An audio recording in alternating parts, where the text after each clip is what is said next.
E para isso, em primeiro lugar, nós precisamos definir do que nós estamos tratando hoje. Mas para definir sobre o que nós estamos tratando hoje, é importante, antes de tudo, definir do que nós não estamos tratando. Nós não estamos tratando de um debate entre vida e morte. Nós estamos tratando, isso sim, de uma perspectiva onde todo cristão se presume defender a vida incondicionalmente, onde todo cristão sabe e reconhece os riscos e perigos desta doença terrível, e onde todo cristão sabe que precisa tomar, sim, cuidados e cautelas diante desta enfermidade. Não se trata também de uma discussão política. Eu digo isso para que todos partamos do princípio e do consenso de que todos nessa discussão defendemos a vida. É imprescindível essa perspectiva. E isso é importante porque em uma sociedade tão tensa como a que nós vivemos hoje, parece que pensar diferente de nós significa a desqualificação dessa pessoa e da sua própria condição de pensar diferente de nós, atribuindo a elas adjetivos inapropriados e ofensivos a um Estado democrático de direito. Se é assim, do que nós estamos tratando? Nós estamos tratando de um partido político que apresenta a sua demanda para que, em essência, religiões cristãs, católicas e evangélicas possam realizar seus cultos, possam ir às suas igrejas. Mas dentro desse contexto, é importante fazer, e eu faço como registro histórico, o que significa para o cristão a igreja. E os primeiros registros históricos da igreja cristã está na própria Bíblia, de modo muito específico, no livro dos Atos dos Apóstolos. E registra-se ali, após Jesus confiar a Pedro, o apóstolo Pedro, ser a pedra fundamental da sua igreja, que os cristãos, no capítulo 2, diariamente perseveravam no templo, partiam o pão de casa em casa, tomavam suas refeições em conjunto, louvando a Deus e contando com a simpatia do povo. Mais adiante, no capítulo 5 de Atos, diz que para ali também iam outras pessoas de outras cidades. Porém, levantando-se o sumo sacerdote e todos os que estavam com ele, prenderam os apóstolos e os recolheram à prisão. Digo isso porque ser cristão, na sua essência, é viver em comunhão, não apenas com Deus, mas também com o próximo. Ser cristão é estar junto ao próximo, é ter compaixão do próximo. E ter compaixão é chorar junto, lamentar junto, dar o suporte necessário para os momentos em que aqueles que se aproximam possam superar as suas dificuldades. Dentro desse contexto, a comunidade cristã, ela nasce, cresce e até os dias de hoje existe, não apenas para um ato de adoração a Deus, mas para um compartilhar comunitário de vidas, de experiências, de alegrias, de tristezas, de sentimentos, de dores, de esperança e de amor. À luz do cristianismo, sem compaixão, não há culto a Deus. Sem vida em comunidade, não há cristianismo. Do contrário, nós estaríamos tratando da mera expectativa de uma reunião de pessoas para se ajuntar em determinado momento do seu dia e das suas vidas. Tanto não é isso que Jesus Cristo, conforme relata São Mateus, disse: por onde estiverem 2 ou 3 reunidos em meu nome, ali eu estarei no meio deles. Se é assim, de modo mais prático, do que é que nós estamos tratando? Nós estamos tratando da seguinte discussão: se em momentos de calamidades públicas, o que prevalece é a Constituição ou valem outras regras? Se nós podemos suprimir direitos fundamentais, sem o respeito às normas previamente estabelecidas pelo poder constituinte. Se nós podemos fazê-lo, independente da decretação de medidas excepcionalíssimas, como estados de defesa e de sítio, e aqui registro, não os defendo, não é o caso de medidas como essa. A verdade é que sabemos, sim, que o Supremo Tribunal Federal delegou aos estados o poder de estabelecer medidas restritivas às atividades da comunidade. Mas até que ponto essa delegação foi um cheque em branco? O governador e o prefeito pode fazer qualquer medida sem sequer passar pelo poder legislativo local?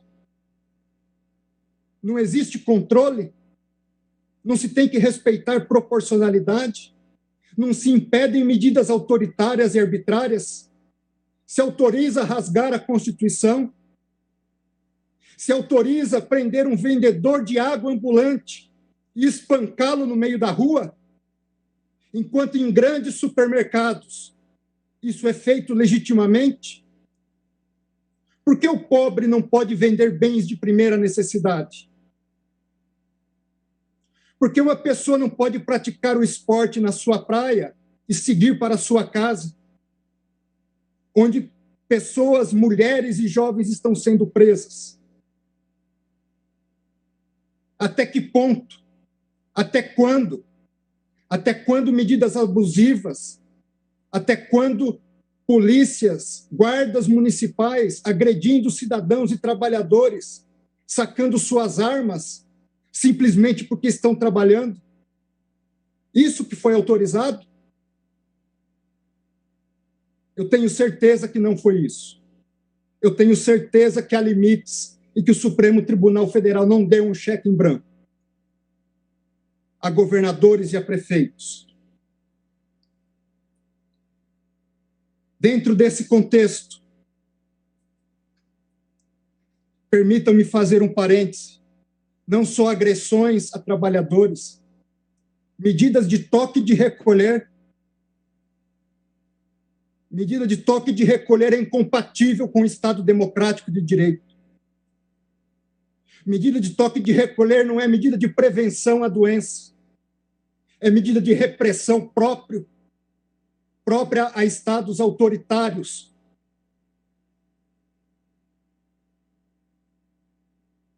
Falemos um pouco de injustiça para tentar encontrar a justiça. Tanto é injusto fechar-se templos e atividades religiosas, que a Suprema Corte dos Estados Unidos, em 2 precedentes, disse isso ser inconstitucional. Um deles citado brilhantemente pelo ministro Gilmar Mendes. E o segundo que trata de medidas adotadas pelo Estado da Califórnia, onde disse a Suprema Corte dos Estados Unidos, em um dos seus votos, há 4 razões alegadas pelo Estado para proibir os atos religiosos. Em primeiro lugar, a alta interação entre pessoas. Segundo, proximidade física. Terceiro, permanência em períodos longos no mesmo local. Quarto, haver atividades de canto religioso. Diz a Suprema Corte, ninguém duvida que esses fatores podem aumentar o risco. Ninguém duvida que há um interesse público em diminuir esse risco. Essa corte diz, não está negligenciando o sofrimento que muitos experimentam na pandemia. Porém, o Estado da Califórnia se equivocou na medida em que sugere que esses 4 fatores estão sempre presentes na atividade religiosa ou sempre ausentes em outras atividades seculares que a sua regulação permite. O Estado da Califórnia não buscou explicar por que não poderia enfrentar essas preocupações legítimas com regras mais brandas do que o banimento completo dos cultos. Em segundo lugar, vamos comparar situações fáticas similares. Como estão nossos ônibus, nossos trens, nosso transporte aéreo? Nossas secretárias do lar continuam passando 1 hora e meia, 2 horas, em ônibus, trens e metrôs superlotados, para estarem nos servindo em nossos lares. Hoje nós vamos pegar um avião, tomamos cautela ao entrar no aeroporto, na fila do saguão do aeroporto, mantemos distanciamento e sentamos como uma lata de sardinha, um colado no outro, dentro dos aviões. Foram impedidas reuniões presenciais de trabalho. Os governadores fecharam os sindicatos para suas reuniões, fecharam as associações, fecharam-se partidos políticos. Por que somente as igrejas? Por que essa discriminação? As igrejas, segundo a OMS, o Brasil é o campeão mundial em transtornos de ansiedade. Segundo lugar no mundo em transtornos depressivos que podem levar ao suicídio. E diante de uma situação como essa, artigo publicado no Jornal da Associação Americana de Medicina Psiquiátrica diz que suicídio e coronavírus fazem a tempestade perfeita. E diz um dos trechos do artigo: a frequência semanal a serviços religiosos foi associada a uma taxa de suicídio 5 vezes menor em comparação com aqueles que não frequentam atividades religiosas semanais. No Japão, aumento de 70% no número de suicídios de mulheres em outubro de 2020. Só que, diferentemente de Japão e Estados Unidos, o pobre brasileiro não pode pagar psicólogo. Muitas das vezes é o padre, é o pastor, que está em locais onde o Estado sequer se faz presente. O primeiro a ouvir seus dilemas, suas dificuldades, as agressões que sofrem no lar, a falta de pão, a falta de amizade e de contato com as pessoas. Artigo publicado por Cássia Coelho diz que as atividades religiosas são essenciais no enfrentamento do coronavírus. Ela diz, elas trazem sentido de esperança, reflexão sobre o processamento da testagem positiva, ajuda de várias dimensões no cuidado à saúde, fortalece a humanidade das pessoas. Senhores ministros, senhoras ministras, a Constituição brasileira não compactua com o fechamento absoluto e a proibição das atividades religiosas. Não compactua com a discriminação das manifestações públicas de fé. Tanto é assim que remédios excepcionalíssimos da própria Constituição não admitem sequer esse tipo de medidas que estão sendo adotadas regionalmente. Não há cristianismo, e aqui eu concluo, sem vida comunitária. Não há cristianismo sem a casa de Deus. Não há cristianismo sem o dia do Senhor.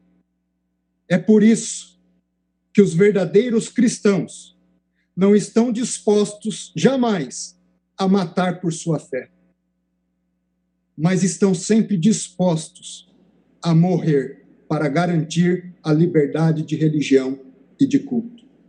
Que Deus nos abençoe, tenha piedade de nós, e eu começo por mim. Muito obrigado.